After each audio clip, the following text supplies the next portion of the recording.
University College London, and this is the poster version of my talk at 3DSIG on the last day of the conference. The talk is titled AlphaFold2 Reveals Commonalities and Novelties in Protein Structure Space for 21 Model Organisms.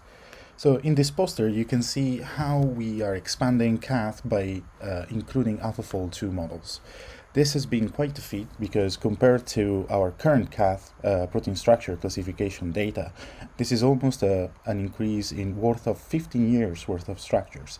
So we had to completely redesign our entire architecture in order to bring in all these domains. So you can see here from the top, on the top left, there is an overview of this new Cath assign protocol that we created. And we start with this with assignments coming from HMMs and machine learning based methods such as Cath-E, and then we use these methods to predict a Cath superfamily for these domains in AlphaFold. Once we have these assignments, we process the domains into chopping them, and we filter them depending on various criteria, including model quality, globularity, and residues being in secondary structural elements, among other things. In order to validate these assignments and these protein choppings, we used a cascading approach that are based on established methods such as SAP and very new ones and ultra-fast tools for structural alignment such as FoldSeq. So we use this tool and then we structurally validate by doing a scan against either the predicted S95 in the case of Cath assignments, or for PFAM and NewFAM assignments, where NewFAM are domains that are not either part of Cath or PFAM, we scan against the predicted superfamily that we got from the Cath-E, this machine learning predictor, and then if we don't get a good hit, we use this cascading approach where we scan against all the superfamilies within that fold, within the predicted fold, or within all the folds within the predicted architecture, and so on. And then for the most tough cases to crack, we are scanning against the whole of Cath, again, and with the addition of Cath AlphaFold domains that we brought in the previous steps. So we can see that the model quality assessment varies a lot between Cath assignments, PFAM assignments, and NewFAM assignments. And we can see that we need to discard almost 50% of all these domains.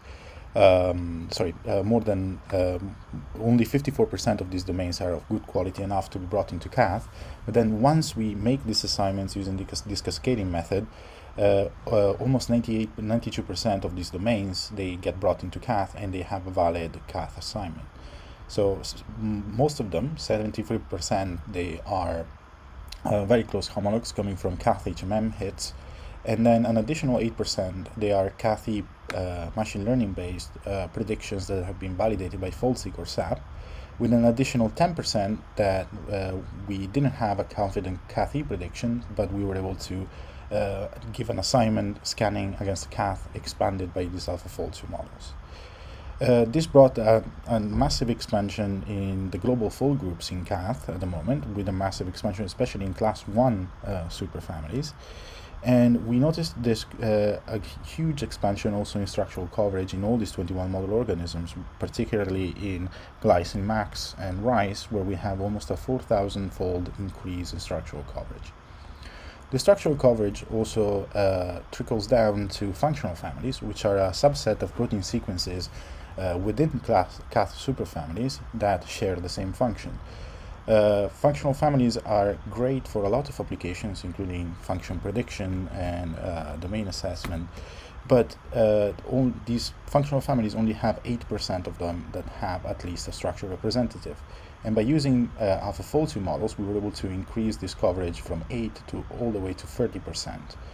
So we were able to apply this to various cases, including FAMs from the HUP superfamily, where we were able to transfer annotations across PDB structures from neighboring FAMs.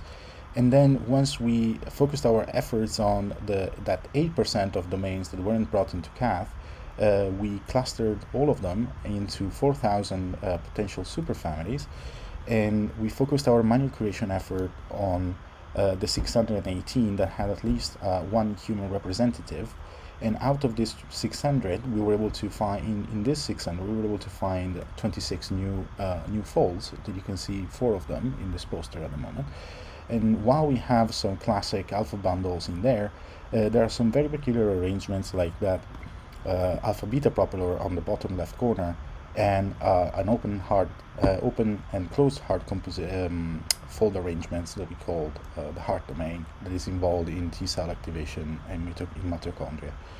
So this covers my poster, but if you want to hear more about this, please come to my talk at 3DSig. Thank you.